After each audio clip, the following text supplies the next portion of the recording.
Selanjutnya saya akan menjelaskan materi bagian C, menggali sumber historis, sosiologis, politis tentang Pancasila sebagai sistem etika. Pertama, sumber historis. Pada zaman Orde Lama, Pancasila sebagai sistem etika masih berbentuk sebagai filosofi Grensleg atau Weltanschauung. Artinya, nilai-nilai Pancasila belum ditegaskan ke dalam sistem etika, tetapi nilai-nilai moral telah terdapat pandangan hidup masyarakat.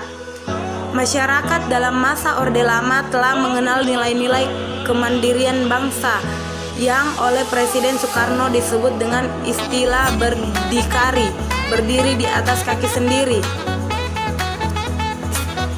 Yang kedua, sumber sosiologis. Sumber sosiologis Pancasila sebagai sistem etika dapat ditemukan dalam kehidupan masyarakat berbagai etnis di Indonesia. Misalnya orang Minangkabau dalam hal bermusyawarah memakai prinsip-prinsip bulat air oleh pembuluh, bulat kata oleh mufakat. Masih banyak lagi mutiara kearifan lokal yang bertebaran di bumi Indonesia ini, sehingga memerlukan penelitian yang mendalam.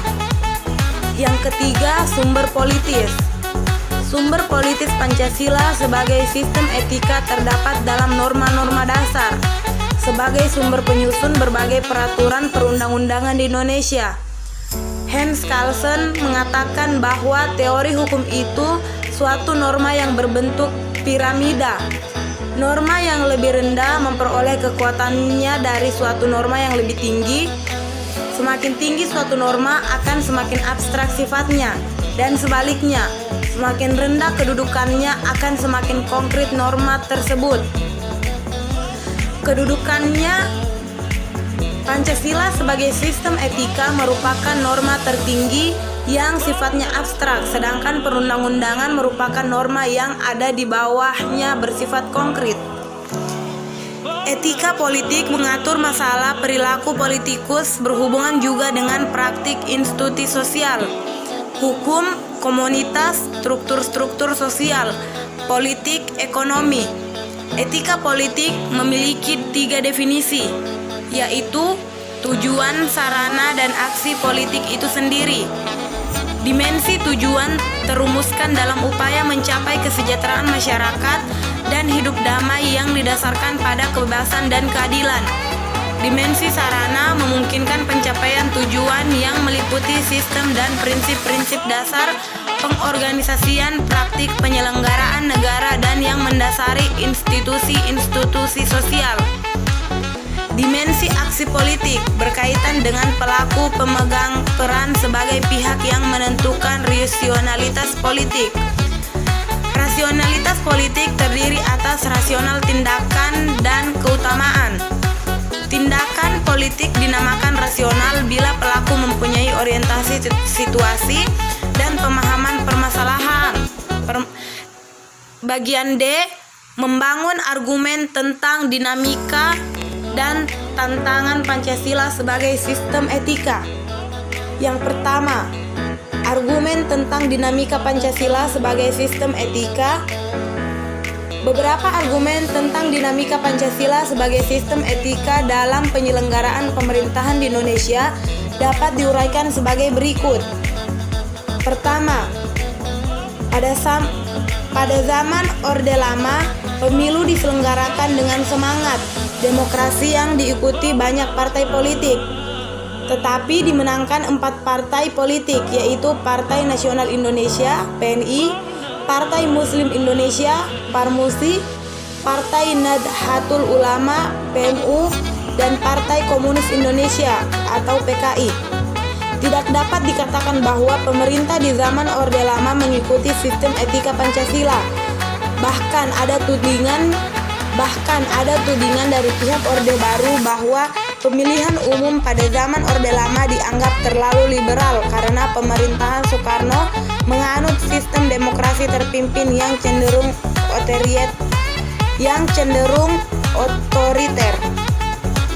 Yang kedua, pada zaman Orde Baru, sistem etika Pancasila diletakkan dalam bentuk penataran P-4.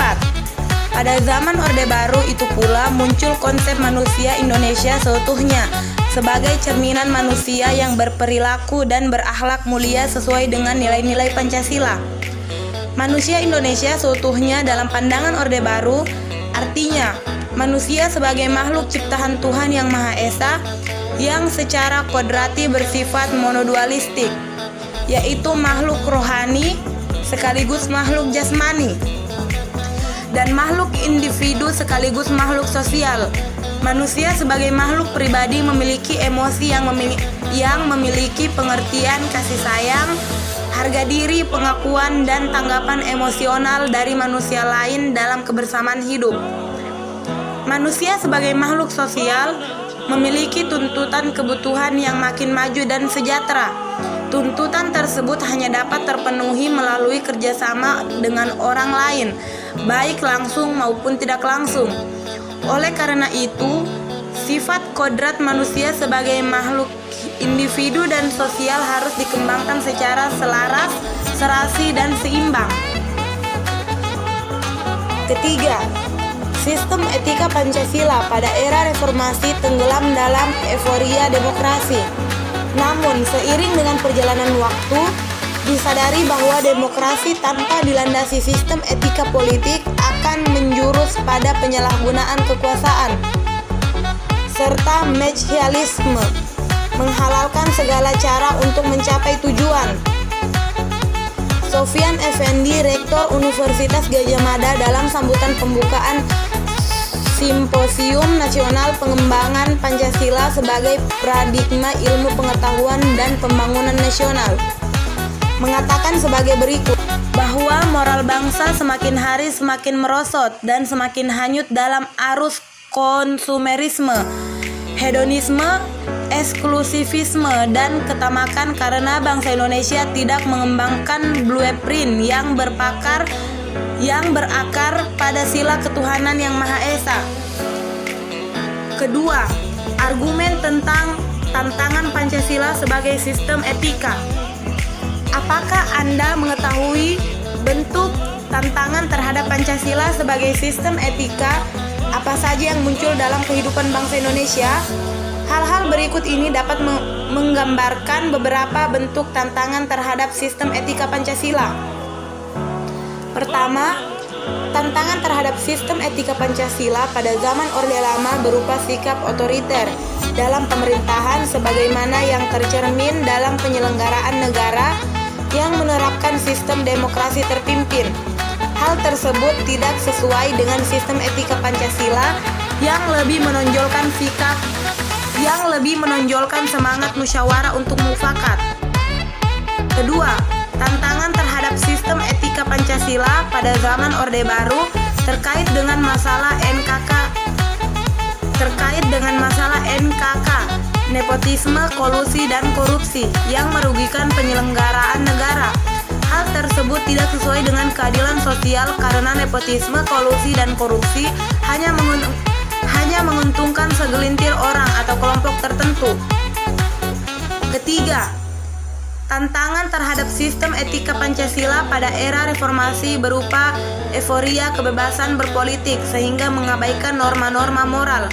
Misalnya, munculnya anarkisme yang memaksakan kehendak dengan mengatasnamakan kebebasan berdemokrasi.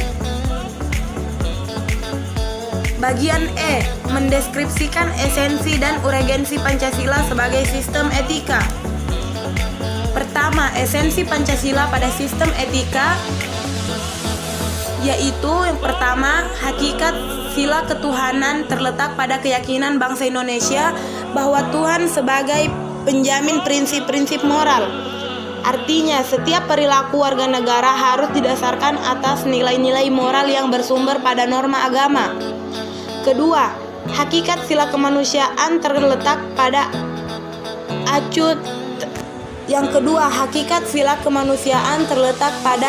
actus humanus, yaitu tindakan manusia yang mengandung implikasi dan konsekuensi moral yang dibedakan dengan actus homini, yaitu tindakan manusia yang biasa Tindakan kemanusiaan yang mengandung implikasi moral diungkapkan dengan cara dan sikap yang adil dan beradab, sehingga menjamin tata pergaulan antar manusia dan antar makhluk yang bersendikan nilai-nilai kemanusiaan yang tinggi, yaitu kebijakan dan kearifan. 4. Hakikat sila kerakyatan terletak pada prinsip musyawarah untuk mufakat, artinya menghargai diri sendiri sama halnya dengan menghargai orang lain. Dan yang kelima, hakikat sila keadilan sosial bagi seluruh rakyat Indonesia merupakan perwujudan dari sistem etika yang tidak menekankan pada kewajiban semata atau menekankan pada tujuan belaka, tetapi lebih menonjolkan keutamaan yang terkandung dalam nilai keadilan itu sendiri.